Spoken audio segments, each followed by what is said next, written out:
1, 2, 3, let's go. Wednesday afternoon, hoping you will tune into our show.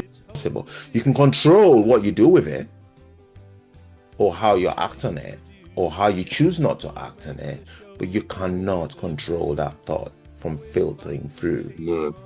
It will be there. And so that's why I say we're not wired right. We're not perfect. That's what I'm trying to say. Humans, I think you're right. Yeah. Yeah. I mean, as we said, we have different hormones, different experiences right from the day we were born. Yeah. So that brings the question: do we really? Should we chastise ourselves for not being the person a partner always wants us to be?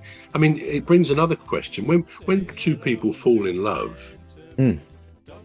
Are they really falling in love, or should we say, are we really falling in love with a projection or a fantasy of what we want them to be, right? Especially if we don't know them that well, rather than what they might be. So we're starting off a bit of a difficult way, because we may be loving our idea of somebody and our idea of being in love with that person without really knowing them. So that is another aspect of this.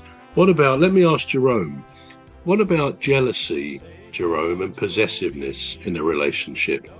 Where does that come from? And is that something that can be justified as part of love? Jealousy and possessiveness. I wouldn't say that would be justified. We can't own the other person. Yeah. If you go into a relationship, I believe it should be a kind of commitment within two people, right? So you don't literally own the other person.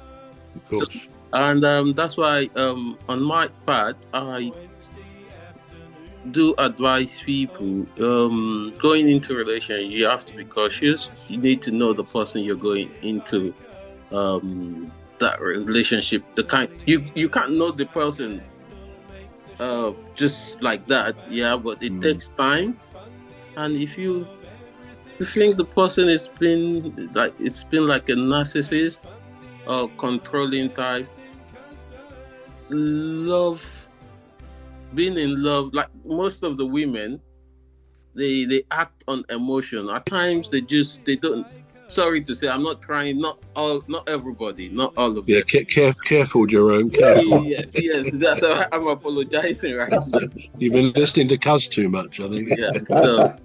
So times some people go with they act emotionally rather than looking at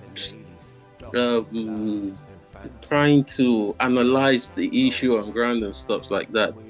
But so you need to understand whoever you're going into a relationship with. Jealousy can be negative. Possessiveness, trying to own the other person, trying to detect what the other person does and does not do in a relationship. No. It's a negative sign for me. It's not worth it. What about you, Cuz? What do you think on jealousy and possessiveness? Well, jealousy will always be there.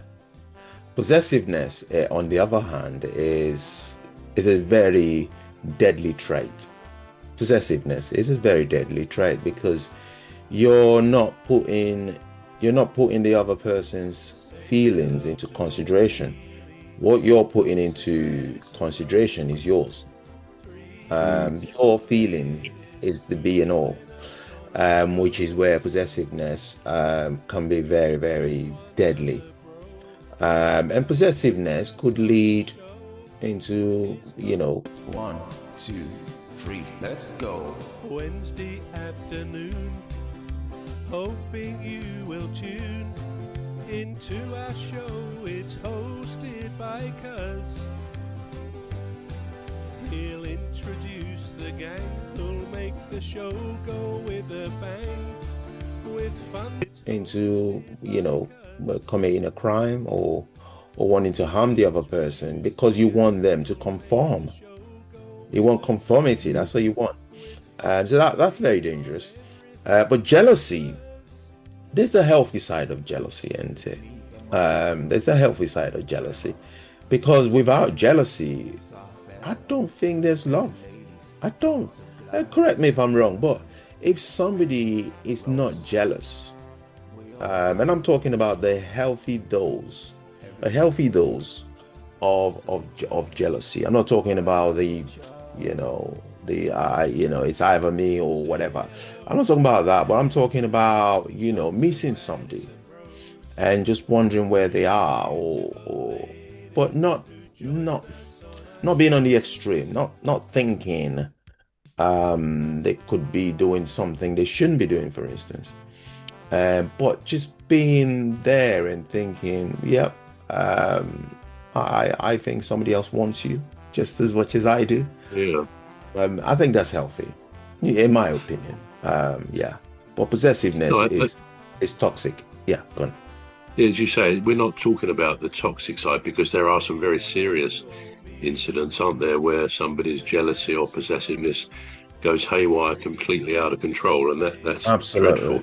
But all I'm suggesting here is that, and I think I agree with you, I think there's a healthy level of jealousy because it shows how much you value and cherish your partner, and how you would hate to, again, maybe the self bit comes into it, how you would hate to not have them in your life. So as long as those elements, even possessiveness, can be controlled, because in one way, possessiveness, probably more than jealousy, is a bit of a no-no in a relationship, isn't it? Because It is. I think probably women more than men, and it's often recognised that men and women are structured differently. Men are from Venus, women are from Mars, or all those sorts of things. And there's a lot of no criticisms in there. There's a lot of truth, I think, in that we approach much of life from a different angle. We don't know what it's like to be the woman to go through what they go through, whether it's